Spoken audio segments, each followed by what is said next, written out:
Right now, Pokemon games are at their most pivotal point ever. With the previous release of Generation 9, Scarlet and Violet, it had a very rough start, and a ton of mixed opinions, some being that it's the worst Pokemon game in the franchise, others claim it to be one of the best in a long time. And while I don't think these games are necessarily bad, like a lot of people think they are, there's no denying that it had a terrible launch, and there's no excuse for it to be released in the state that it was in. I mean, come on, how is this remotely okay?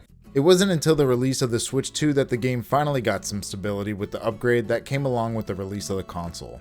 Even then, it was still criticized that the game is nowhere near on par of what a Pokemon game should be. It's very easy to romanticize old games, and I'm sure there's a lot of nostalgia that goes into that. But it's hard to argue that when looking at games like Black and White and Heart Gold Soul Silver, which many people claim to be the best games in the entire franchise, it's no wonder players look at where we once were with Pokemon games to what we have now. With the upcoming release of Pokemon Winds and Waves, Pokemon games need to have a major bounce back from where the public opinion of Pokemon is right now. In my opinion, ever since the release of the Switch 1, Pokemon games haven't really seemed to find their footing, and they still haven't really figured out their place in the 3D games. Obviously, for a very long time the games were 2D, and even on the 3DS with X and Y and Sun and Moon, I feel like the formula for Pokemon games on a handheld was way crisper and cleaner. And the ones we've gotten on Switch haven't been anywhere near close to that. I can genuinely say that I like almost every Pokemon game. Unpopular opinion, my least favorite is probably Generation 1, I hate to admit it. But even the games on the Switch, I still thoroughly enjoyed, and Scarlet and Violet I probably have over 1,000 hours combined in all my playthroughs. Even with a game like Pokemon Legends Arceus, which a lot of people loved, and the massive change in that Pokemon formula seemed to strike a very positive chord with the player base, being that it was a game that typically didn't fit the Pokemon narrative. But I would argue that even a game like that, it still had a lot of opportunities, and a lot of refinement that was needed that just wasn't there. Of course, it's easy to point the blame at the hardware of the Switch 1, but that's only one piece of the larger puzzle. So that's why I think not only are Pokemon games in a very crucial spot with the release of Generation 10, but I think Winds and Waves needs to be that bounce back game that Pokemon desperately needs to bring the franchise back to where it once was. Overall, it feels like the passion for these games has been slowly leaving. We're left with a lot of opportunities in games and voids that need to be filled that players honestly are begging to see. If anything, we're just majorly disappointed that we've been missing out on some very quality games like we used to have. That being said, there's a lot of benchmarks that Wind and Waves needs in order to be successful. Number one, without a doubt, has to be voice acting. There are countless Switch games that do have voice acting, and in today's environment, seeing a game without voice acting is very strange. Personally, I thought most Pokemon games were fine without it, even though I had no idea what the story was because I never read the dialogue. I really didn't start to feel this way until Scarlet and Violet, when you had a lot of cool cutscenes, but they just felt kind of empty where you feel disconnected from the moment that's being shown, like Arven and his mom, because you're having to read text on a screen instead of hearing the emotions that are supposed to be coming from the characters. My feelings on this weren't really solidified until I played Legends ZA. There's a cutscene in the beginning where you're in an alleyway with Tawny, and you get approached by a group of trainers. I just remember feeling like this second-hand awkwardness because the whole cutscene just felt so weird without voice acting. The animation was pretty spot on, but without the voice acting, the whole moment was kind of lost.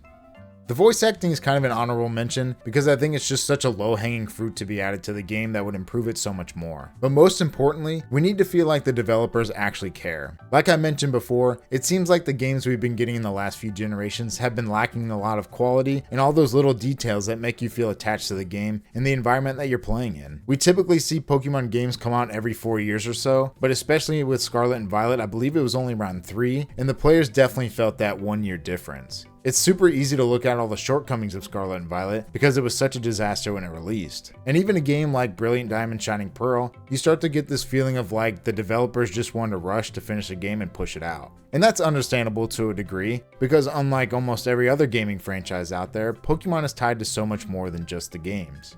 They have the card game, the TV show, and merchandise. So I could see why games can feel rushed, but like I said, Wind and Waves needs to be that passion project that brings the player base back in, and we can actually feel like the developers put time and effort into creating a game. That would speak volumes, even if we didn't have everything we wanted. The fact that developers put in care to the game would go a lot farther than people think. This ties into just better optimization altogether though. We might be able to give the Switch 1 a bit of slack, considering it was a fairly inferior console compared to Xbox and PlayStation. But that leeway can only go so far, especially when combining it with the existing feeling that developers simply didn't care when it came to making the last few Pokemon games. But the Switch 2 is crushing it with its third-party games, some as massive as Cyberpunk and Final Fantasy VII Remake. But it's not even like these games are barely able to run. The quality of these AAA games is far exceeding any expectation that I would have had for the console. So that being said, those same expectations should be on a franchise as massive as Pokemon, especially when Nintendo is regularly known for making such outstanding first-party games, most notably for the Switch 2, Donkey Kong Bonanza, and ironically enough, Pokopia.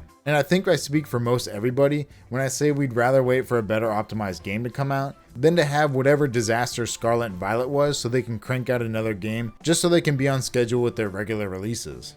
As much as I like the idea of open world Pokemon games, where you just have this massive area to explore like in Scarlet and Violet, the whole map was basically just one giant circle, Pokemon really thrives when it comes to having individual routes and cities versus wide open areas that are hard to render and pack a lot of detail in. Sword and Shield did this pretty well with the introduction of the wild area, and then this area branched off into routes and interconnecting cities. The quality of that game I would say was actually pretty good when it came to graphics and overall vibrancy of individual routes and environments. So if Wind and Waves can replicate something like that, I think it would easily be a huge improvement in terms of not only quality, but just optimization altogether. So individual routes and cities with their own dedicated loading times means a lot more detail can go into these areas. And more detail and more optimization means that areas like cities offer that livable feeling that you're supposed to be getting from a Pokemon game. At least from the last few generations, it feels like towns and routes just felt hollow, where you can't even go into most houses, and NPCs just have a generic thought bubble that pops up over their head unless they're offering you some kind of item. But it's those little things that go into the game that make the entire world feel alive. We're supposed to be walking into cities and seeing trainers playing with their Pokemon and interacting with each other. That feels like this world is something straight out of the Pokemon TV show.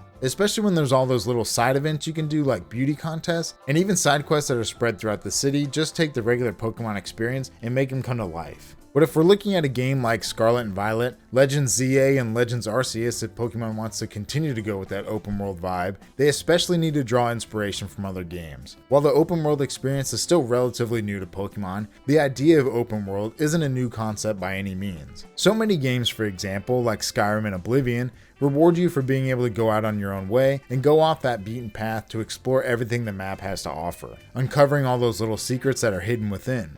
This could be special caves or even items just hidden behind a waterfall. For a long time, trainers were subjected to fixed routes and basically linear paths, so if Pokemon wants to go in the direction of open world, they really need to lean into that concept and go all in, not making some half-assed attempt that just feels bland when they do it. Tying in that desire to explore a very detailed open world draws the players in with more engaging gameplay. This concept is kind of all-encompassing because there's so many little aspects that go into it.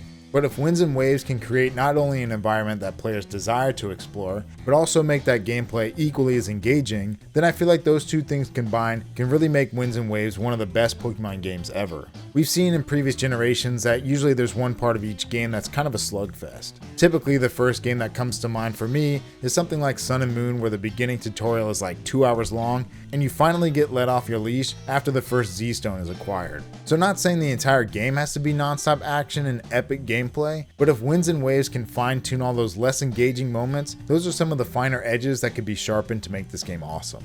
Well, let me know what you guys think of Winds and Waves so far, and what features you'd like to see come out of this new generation. Like I mentioned, the Pokemon franchise is at its most critical point right now, and if the games don't make some kind of comeback, then the overall outlook for Pokemon games just seems very grim, and I don't see any kind of comeback if Nintendo can't make Wind and Waves spectacular. Personally, as much as I enjoyed Scarlet and Violet, and even games like Brilliant Diamond Shining Pearl, it's really upsetting to see the lack of dedication and care going into these games. I want Pokemon Winds and Waves to be successful, but I think Nintendo has a lot of work to do in order to have an awesome comeback and make the games feel like the developers actually want to work on this game. Thanks for watching, and I'll see you on the next one. Peace!